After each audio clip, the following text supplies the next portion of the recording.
My wife cheated and used our joint credit card to fund her lover's lifestyle, calling me clueless. I waited until our anniversary. Instead of a gift, I handed her a forensic audit and divorce papers. She's now legally required to pay back every cent she spent. All right, Reddit, buckle up because this one's a long ride. My wife of 6 years thought I was too stupid to notice she was funding her boyfriend's entire lifestyle with our joint credit card. Spoiler alert, I'm an accountant. Numbers are literally my whole thing. Here's how her clueless husband dismantled her entire world on our anniversary. I, 34 male, work as a senior financial analyst for a healthcare company here in Columbus, Ohio. Been with the same company for about 8 years now. Worked my way up from entry-level number cruncher to someone who actually gets invited to the important meetings. Not glamorous work by any stretch of the imagination, but it pays well, and I'm genuinely good at it. Something about making sense of chaos through spreadsheets just clicks with my brain. Always has, ever since I was a kid, helping my dad balance his checkbook. Growing up, my parents were middle-class Ohio folks who believed in hard work and honest living. My dad sold insurance for 32 years at the same agency, and my mom worked as a dental hygienist until she retired.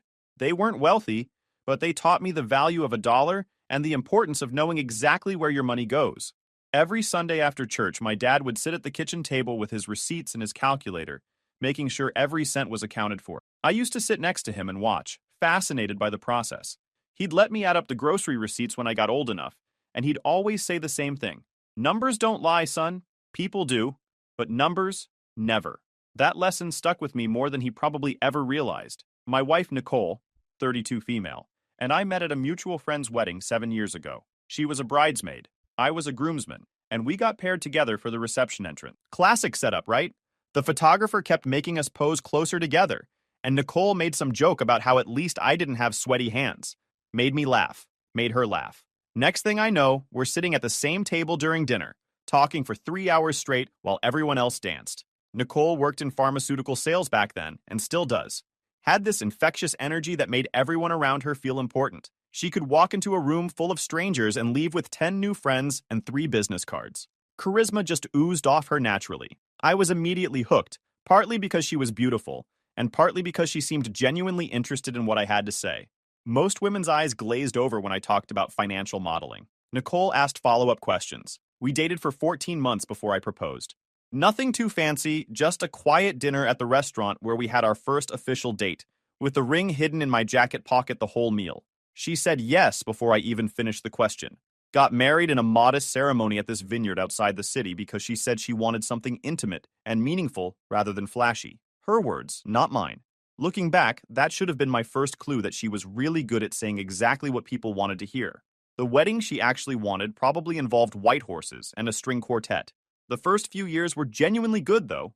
Can't pretend otherwise. We bought a house in a decent suburb called Westerville, got a golden retriever named Oscar because she'd always wanted one, and fell into the comfortable rhythm of married life. She traveled a lot for work, sometimes gone 3 or 4 days a week, but that was the nature of pharmaceutical sales. Territory meetings, client dinners, medical conferences in places like Chicago and Atlanta. I trusted her completely because why wouldn't I? She was my wife. She wore my ring. She came home to me every weekend and curled up on the couch with Oscar between us. Our house was modest but solid. 3 bedrooms, 2 baths, finished basement, where I set up a home office and a little gym area with some free weights. Nicole decorated the rest of the place in this modern farmhouse style that was apparently popular on Pinterest. Lots of shiplap and neutral colors, and signs that said things like gather and home. Not really my taste, but it made her happy, so whatever. My contribution to the decor was assigned Ohio State football, framed in the basement, and a really nice espresso machine in the kitchen. Our financial setup was straightforward from the beginning. We had a joint checking account for household expenses like mortgage, utilities, groceries, a joint savings account for bigger purchases and emergencies. We each kept separate personal accounts for our own spending, what financial advisors call fun money, and we had one joint credit card that we used for shared expenses, gas, restaurants, anything that benefited us both. The bill came to my email since I handled the household finances. Nicole said she hated dealing with money stuff and was more than happy to let me manage it. Said numbers made her head spin.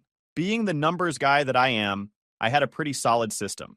Every month I'd review our statements, categorize expenses in a spreadsheet I'd built myself, and make sure we were staying within budget. I tracked trends over time, flagged unusual spending patterns, even built a little dashboard that showed our net worth progression, month over month, Nicole thought it was adorable how organized I was about money, called me her little accountant, even though there was nothing little about the salary I was bringing in. I made about $120,000 a year. She made roughly the same with her base plus commissions. We were comfortable. More than comfortable. The thing about being detail-oriented, though, is that you notice when details change, even small ones, especially small ones. It started in March of last year. I was doing my monthly review of the joint card statement when I noticed some unusual charges. A dinner at this upscale steakhouse downtown called the Capitol Grill for $340. That seemed steep for a weeknight, even for a client dinner. When I mentioned it to Nicole, she said she'd taken out some doctors from the hospital system she was trying to land as accounts. Big potential contract. Wanted to impress them. Made sense. Pharmaceutical reps wine and dine clients all the time. It's basically part of the job description. Then there was a $200 charge at a men's clothing store called Brooks Brothers. When I asked about it, she said she'd picked up a gift for her colleague Kevin's birthday. Their whole sales team had chipped in, and she'd put it on our card since she was closest to the store. Said she'd Venmo request everyone for their portions and pay me back the difference. I didn't think much of it. Team gifts happen, and she did Venmo me $40 a few days later, which seemed reasonable enough. A spa day at some fancy wellness center for $450 in April. Nicole said work had been brutal lately with quarterly targets, and she needed to decompress. Fair enough. She worked hard, traveled constantly, dealt with demanding doctors and bureaucratic hospital administrators. She deserved to treat herself occasionally. I told her to enjoy it and didn't ask any follow-up questions. But the charges kept coming, and they kept getting harder to explain away. By May, I was seeing restaurant bills every single week at places we'd never been to together. These weren't casual lunch spots either. We're talking prefix menus and sommelier recommendations. Hotel charges started appearing in cities that weren't on her official travel schedule. She was supposed to be in Cleveland for a conference, but the credit card showed a charge at a boutique hotel in Cincinnati on that same date. When I asked, she said the Cleveland conference got moved last minute, and she forgot to update our shared calendar. A jewelry purchase for $800 that she claimed was a gift for her sister Amanda's birthday. Except Amanda's birthday was in September, not May. When I pointed that out, Nicole got defensive and said she was buying it early because it was on sale and wouldn't be available later. I wanted to push harder, but she seemed annoyed that I was even asking, so I let it drop. Here's where my accountant brain kicked into overdrive. That thing my dad taught me about numbers never lying. The receipts were telling me something, and I wasn't going to ignore them. I started building a separate spreadsheet, not the household budget one that Nicole knew about, but a private document on my work computer that I password protected. I tracked every suspicious transaction meticulously. Date, amount, vendor, location, her explanation when I asked, and whether that explanation actually held up to scrutiny. Most normal husbands might have confronted their wives at this point, demanded answers, maybe even checked her phone while she was sleeping. But I'm not most husbands. I'm a financial analyst who spent his entire career identifying discrepancies in complex data sets. I've caught embezzlement schemes, fraudulent vendor invoices, expense report padding. My job is literally to find the story that numbers are trying to tell. And the data was telling me something that Nicole's words were trying very hard to contradict. By June, the pattern was undeniable. Every time Nicole was supposedly traveling for work, there were charges in the same city, but at places that had nothing to do with her job. Boutique hotels instead of the corporate chains her company typically booked through their travel system. Romantic restaurants instead of casual client dinners. Men's clothing stores. Men's grooming products at some high-end barbershop. Even a charge at a sporting goods store for $1,200 worth of golf equipment.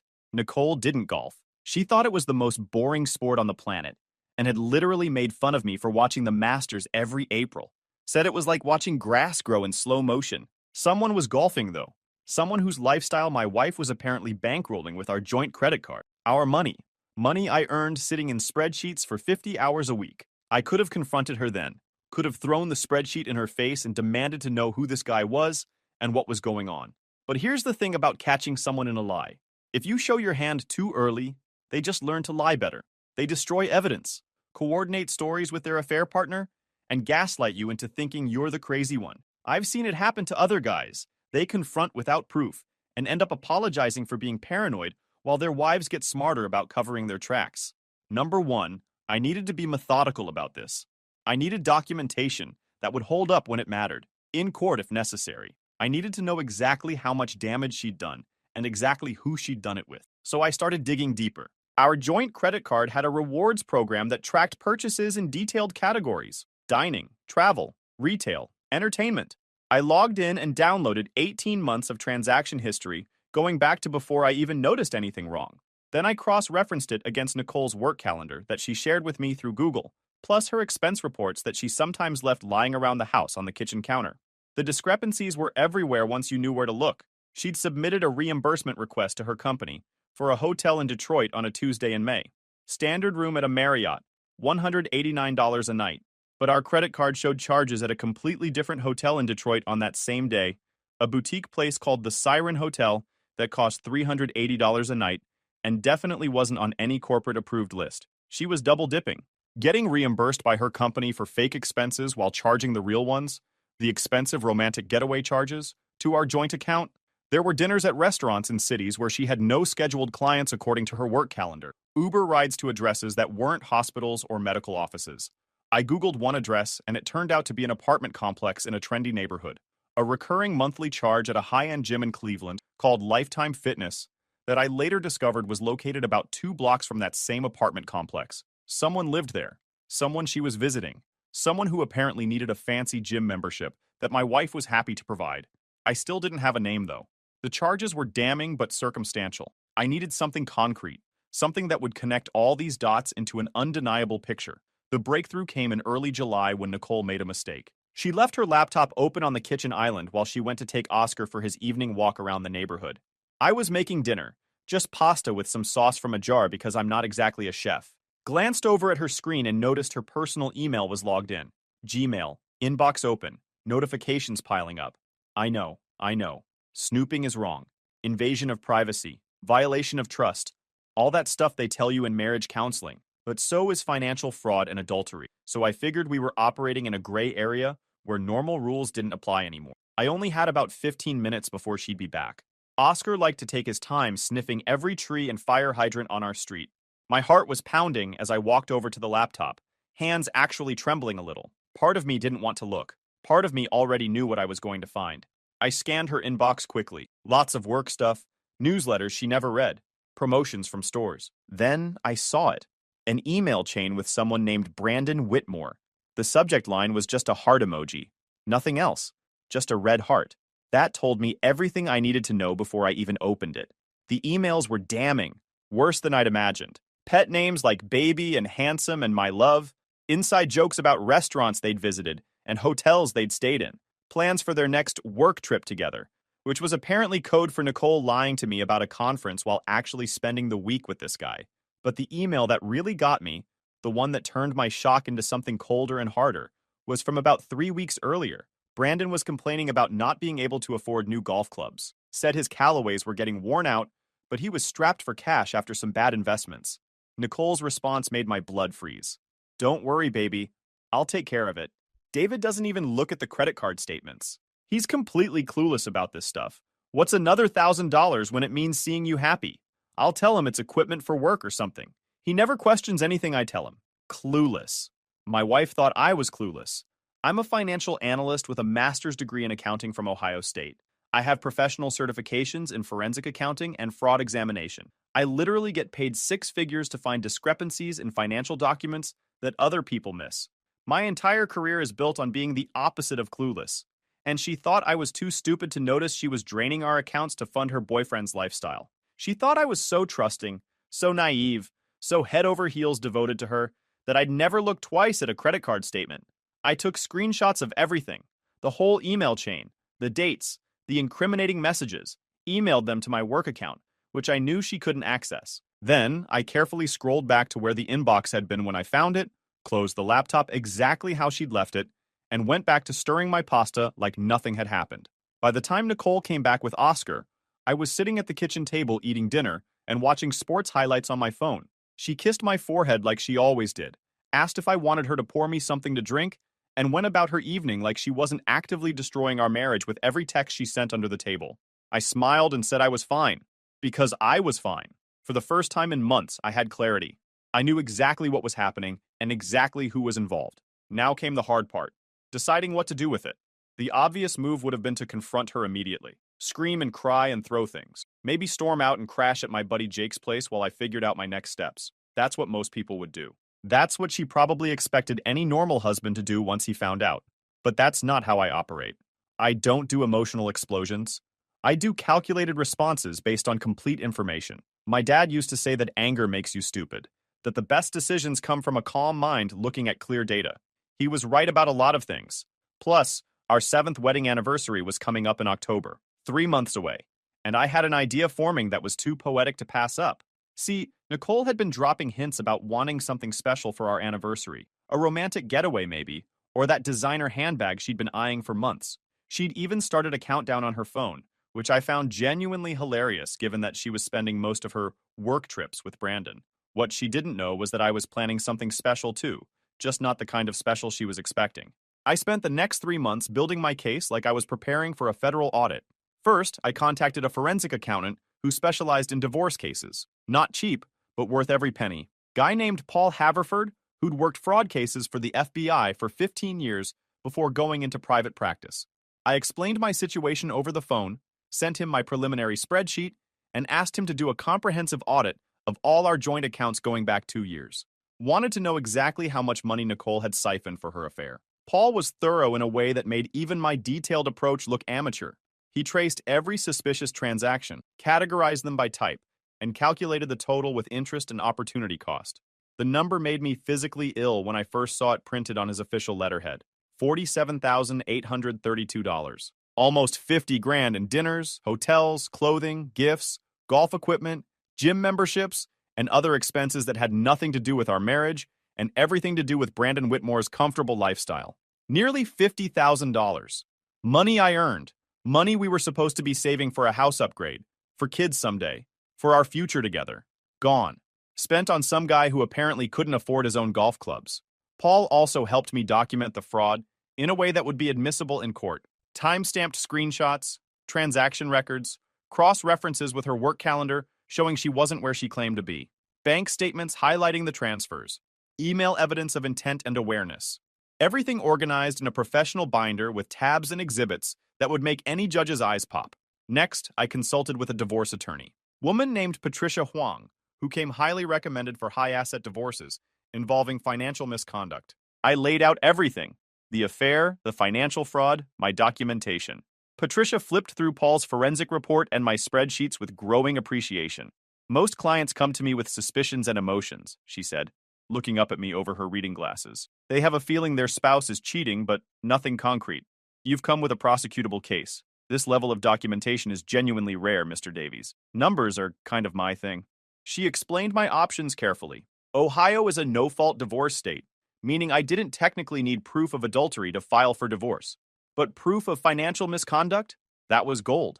Nicole had essentially stolen from our marital assets to fund an extramarital relationship. That constituted dissipation of marital funds under Ohio law, which meant I could potentially recover every single cent in the divorce settlement. Even better, Patricia pointed out that Nicole's fraud could affect her employment if it came to light. Pharmaceutical companies take financial misconduct seriously, especially when it involves falsified expense reports to the company itself. If her employer discovered she'd been double-dipping on reimbursements while committing expense fraud, she could lose her job, her professional licenses, and any future in the industry. I told Patricia I wasn't planning to report her to her company. That felt vindictive in a way I wasn't comfortable with. But it was nice to know I had options. Nice to know the leverage was there if I ever needed it. Patricia helped me draft divorce papers that laid everything out in brutal detail. Grounds for divorce, documentation of the affair with dates and evidence, itemized list of fraudulent expenses organized by category, and a demand for full restitution of the $47,832 plus legal fees and interest. We also included a proposed division of assets that heavily favored me, given her documented misconduct. The papers were ready by mid-September. I kept them locked in my desk drawer at work, in a folder labeled Q3 Budget Projections, because I knew Nicole would never voluntarily look at anything with numbers in the title. Meanwhile, Nicole had absolutely no idea anything was wrong. If anything, she seemed happier than she'd been in years, more affectionate when she was home, more attentive to our conversation, always talking about how excited she was for our anniversary. She'd booked a table at this fancy Italian restaurant downtown called Marcello's and kept hinting that she had a big surprise planned for me. Probably jewelry, maybe tickets to something. Whatever it was, I genuinely didn't care. I played along perfectly, told her I was excited too, said I'd been working on something special myself. She probably assumed I was planning some romantic gesture or expensive gift. Maybe the weekend trip to Napa she'd been hinting about for months. Let her think that. The funny thing is, I wasn't even angry anymore by that point. The rage had burned through me back in July when I read those emails, and it left something colder and harder in its place, something patient and methodical. Every time she kissed me goodbye before a work trip, every time she told me she loved me while texting Brandon under the table, every time she asked about my day with that fake concerned voice, I just added it to the mental file labeled Reasons This Woman Deserves What's Coming. Oscar could tell something was different, though. Dogs are perceptive like that, way more than people give them credit for. He'd watch me with these concerned brown eyes, follow me around the house like he was trying to figure out why the energy had shifted. I'd scratch behind his ears and tell him everything was going to be okay. For us, anyway. Our anniversary fell on a Saturday this year, October 14th. Perfect autumn weather, leaves changing colors, that crisp air that makes you want to wear a sweater. Nicole spent hours getting ready. Put on this designer dress she'd bought with, you guessed it, our joint credit card. Did her hair and makeup like she was attending a gala. Kept gushing about how perfect everything was going to be. She even got me a gift before we left for dinner. Handed me this beautifully wrapped box with a bow on top. Inside was a $2,000 Rolex watch that she'd charged to our joint card. The irony was almost physically painful. I know it's a lot, she said, watching me open the box with this expectant smile. But you deserve it. 7 years, baby. Here's to 7 more. I smiled and told her it was beautiful. Really well chosen. Then I said I had something for her too, but I wanted to give it to her at the restaurant where we could enjoy the moment properly. The drive to Marcello's was surreal. Nicole chattering away about her day, her excitement for dinner, her plans for the rest of the weekend. She wanted to go antiquing on Sunday. Maybe check out that new brunch place her coworker had recommended. I responded in all the right places, while my heart stayed perfectly calm. No nerves, no second thoughts, no adrenaline. Just the quiet certainty of a man who'd done his homework and was ready to present his findings. We were seated at a nice table near the window overlooking the street. White tablecloth, candles, the whole romantic setup. Ordered appetizers and drinks, looked over the menu. Nicole was practically glowing, kept reaching across the table to hold my hand and comment on how lucky she felt. This is perfect, she said, squeezing my fingers. Exactly what I imagined. 7 years, and I still get butterflies sitting across from you. I wondered if Brandon gave her butterflies too. Actually, I said, reaching into my jacket, I thought we could do presents first, before the food comes. She looked confused. Here? At dinner? It seemed appropriate. Special occasion and all. I pulled out a manila envelope and slid it across the white tablecloth toward her. Her smile faltered slightly, but she played along, probably assuming it was some kind of elaborate anniversary card or sentimental letter I'd written, maybe tickets to somewhere romantic. She opened the envelope with perfectly manicured fingers and pulled out the first few pages. Then her face went white, like someone had pulled a plug and drained all the blood out of her. David, what is this? That's a forensic audit of our joint accounts going back 2 years, I said calmly, keeping my voice level and professional. Page 4 has the itemized list of expenses you made on behalf of Brandon Whitmore. Restaurants, hotels, clothing, gym membership, golf equipment. The total comes to $47,832, which you'll find summarized on page 7 with interest calculation. The following pages are screenshots of your email correspondence with Brandon, confirming both the romantic nature of your relationship and your stated belief that I was, quote, completely clueless about this stuff. Nicole's mouth was opening and closing, but no sound was coming out. Her hands were shaking so badly that the papers rustled audibly. The couple at the next table glanced over. And behind the forensic audit, I continued, you'll find divorce papers. My attorney filed them yesterday morning. I'm requesting full restitution of the misappropriated funds, plus attorney fees, plus a favorable division of remaining assets given the documented financial misconduct and breach of marital trust. You're welcome to contest it, of course, but I'd strongly advise you to review the evidence package with your own attorney first. It's quite comprehensive. David, please, I can explain everything. No. I held up my hand. You really can't. I flagged down our waiter, a young guy who could clearly sense the tension at our table. I'll take the check for the appetizers, please. My wife will be finishing dinner alone this evening. Nicole was crying now, mascara starting to streak down her face in dark lines. Please, David, just let me explain. It wasn't what you think. Brandon, he's nothing. He doesn't mean anything to me. It was just a mistake. $47,000 is not a mistake, Nicole. It's a pattern. It's 2 years of deliberate choices you made every single day. I made a mistake. People make mistakes. You made approximately 214 mistakes, actually. I stood up, buttoning my jacket. That's the number of individual fraudulent transactions documented in that binder. Happy anniversary, Nicole. Enjoy your dinner. I walked out of that restaurant feeling lighter than I had in months, maybe years. Behind me, I could hear Nicole calling my name, her voice cracking with desperation. Other diners were definitely watching now. I didn't look back, didn't slow down, just walked straight to my car, got in, and drove home in complete silence. Oscar was waiting at the door when I got there, tail wagging, completely oblivious to the fact that his family had just changed forever. I sat on the floor with him for a long time, scratching his ears, letting him lick my face. Then I poured myself some coffee, sat down at my computer, and started organizing my files for the legal proceedings ahead. Numbers don't lie. People do, but numbers? Never. The aftermath was exactly as satisfying as I'd hoped, better even. The drive home from Marcello's that night was the most peaceful 20 minutes I'd experienced in years. No anger, no second guessing, no anxiety about what came next. Just clarity. Pure, clean clarity. I stopped at a red light and actually laughed out loud. This weird cathartic release that probably made me look insane to anyone watching. But I didn't care. For the first time in months, I felt like myself again. When I got home, I changed out of my suit, made myself a sandwich, and sat on the couch with Oscar watching some documentary about octopuses. He kept looking at the door like he expected Nicole to come through at any minute. I rubbed his ears and told him it was just us now. He seemed okay with that. Nicole tried everything over the following weeks. Showed up at my office building, which I'd anticipated and had already informed security about. They escorted her out politely but firmly. She blew up my phone with calls and texts until I blocked her number. Left voicemails that started apologetic and turned increasingly hostile when I didn't respond. Sent her mother to plead her case, which was genuinely awkward since her mother had always liked me and seemed horrified by what her daughter had done. She even tried to spin the narrative with our mutual friends.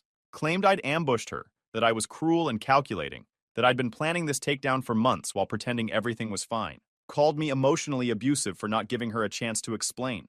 Said I'd humiliated her in public deliberately. Some people believed her initially. That's the thing about charming people. They're good at getting others on their side. Then I started sharing the documentation with close friends who asked for my side of the story. Not publicly or vindictively, just privately with people who deserved to know the truth. One look at the spreadsheets, the emails where she called me clueless, the forensic audit showing nearly 50 grand in fraudulent charges, and their sympathy for Nicole evaporated pretty quickly. Hard to paint yourself as the victim when there's a paper trail showing you stole from your husband to fund your boyfriend's golf habit. The divorce proceedings went about as well as I could have hoped. Took about 4 months start to finish, which Patricia said was actually fast for cases with this level of financial complexity. Nicole hired an attorney who tried various defenses. First, he argued that the money wasn't technically stolen, since it came from a joint account we both had access to. Said she had just as much right to spend it as I did. My attorney Patricia shut that down quickly with case precedents from Ohio courts going back 20 years. The law recognizes dissipation of marital assets, and Nicole's spending clearly qualified under every definition. She'd used joint funds for the exclusive benefit of a third party with zero connection to our marriage. Textbook dissipation. Then her attorney tried a different angle, argued that I'd invaded her privacy by accessing her personal emails without consent, that the evidence should be inadmissible because I'd obtained it improperly. Patricia countered that the laptop was a shared household device on our home network, that I hadn't hacked anything or bypassed any security since her email was already logged in and visible on the screen, and that evidence obtained this way was admissible under Ohio's discovery rules for marital dissolution cases. Her attorney even tried to argue that my documentation proved I'd been planning to divorce her for months, which somehow made me the bad guy for being calculated rather than emotional. Patricia actually laughed at that one in the courtroom, pointed out that any reasonable person who discovered their spouse was committing financial fraud would want to protect themselves legally. The judge agreed. The judge, by the way, was an older woman named Helen Crawford, who'd seen every divorce trick in the book during her 30 years on the bench. She wasn't particularly interested in Nicole's attempts to paint herself as a victim. Not when she could see the spreadsheets, the emails, the forensic accounting reports. At one point during testimony, she actually took her reading glasses off and stared at Nicole for a solid 10 seconds without saying anything. That look said more than words ever could. In the end, Nicole was ordered to pay back the full $47,832 plus interest and a portion of my legal fees, bringing the total to just over $54,000. Since she didn't have that kind of cash lying around after years of spending it on Brandon, it came out of her share of our home equity and retirement accounts. She basically walked away from our 7-year marriage with almost nothing. The house went to me. Oscar stayed with me, obviously. He never really liked her that much anyway. Probably sensed something I was too blind to see for years. Nicole's dreams of a comfortable settlement to fund her post-divorce lifestyle went up in smoke right alongside her affair. As for Brandon Whitmore, turns out he ghosted Nicole the moment things got complicated. Apparently, the appeal of a married woman diminishes significantly when she's no longer able to bankroll your golf habit and steakhouse dinners. Last I heard through the grapevine, he'd moved to another city and was probably running the same grift on some other poor woman's husband. Nicole's career took a hit too, though not through any action of mine. The stress of the divorce and the financial consequences apparently affected her work performance. Lost 2 major hospital accounts she'd spent years cultivating. Got put on a performance improvement plan at her company. Whether she salvaged her job after that, I genuinely don't know. Stopped keeping tabs once the divorce was finalized. My buddy Jake was the first one to properly congratulate me after the divorce was finalized. We were watching a Browns game at his place. Oscar sprawled between us on his leather couch, and he just shook his head in amazement while scrolling through the final settlement documents I'd showed him. Dude, I still can't wrap my head around it. You sat on this for 3 months. 3 months of knowing, of gathering evidence, of acting normal around her. I would have snapped in 3 days. That's why you'd have gotten half the evidence thrown out and settled for a worse deal. Patience pays off. Still, though, the whole anniversary dinner thing, watching her open those divorce papers at Marcello's, that's ice cold, man. Like movie villain levels of cold. She called me clueless, Jake. Said I didn't even look at the credit card statements. I shrugged, taking a sip of my drink. Seemed appropriate to show her exactly how wrong she was. Right there, with the forensic audit and everything. Jake laughed and shook his head again. Remind me never to mess with you. Seriously. You're terrifying when you're methodical. Life after Nicole has been surprisingly good. Better than good, actually. I threw myself into work for a while, which resulted in another promotion and my own office with windows. Started going to the gym every morning before work, partly for stress relief and partly because sitting at a desk for years had caught up with me. Lost about 25 pounds, put on some muscle, felt better than I had since my 20s. Oscar and I developed a solid routine. Morning walks before dawn, evening runs around the neighborhood, weekends at the dog park where he could chase tennis balls until he collapsed. That golden retriever was the best thing to come out of my marriage, and he seemed happier too without Nicole's chaotic energy disrupting the household. I wasn't looking to date again anytime soon. Figured I needed time to heal, to rebuild, to remember who I was outside of being Nicole's husband. But life has a way of surprising you when you least expect it. Her name was Rebecca, and I met her at the dog park about 7 months after the divorce was finalized. She had this Australian shepherd named Bowie who absolutely loved playing with Oscar. They'd chase each other in circles until they were both panting in the shade. We started talking while our dogs wore each other out. Just casual stuff at first. What we did for work, how long we'd had our dogs, favorite spots in the city. Rebecca was a project manager at a civil engineering firm. Organized, straightforward, said what she meant and meant what she said. No games, no hidden agendas. The first time I mentioned I was a financial analyst, she asked genuinely thoughtful questions about my work instead of glazing over like most people did. When I eventually told her about my spreadsheet system for household budgets, she said, "That's actually really smart. I should do something like that," instead of calling me obsessive. We took things slow. Neither of us was in a rush, and I was completely upfront about my divorce and the circumstances around it. Figured she deserved to know what she was potentially getting into. Rebecca appreciated the honesty more than I expected. "I've dated guys who tried to hide their past," she said on our third date. "Like their history was something to be ashamed of. The fact that you're willing to talk about it openly tells me you've actually dealt with it." "Dealt with, documented, and filed appropriately," I joked. She laughed. "See, that's exactly the kind of weird I can work with. It's been about 8 months now, and things are genuinely great. Rebecca gets me in ways Nicole never did, never even tried to.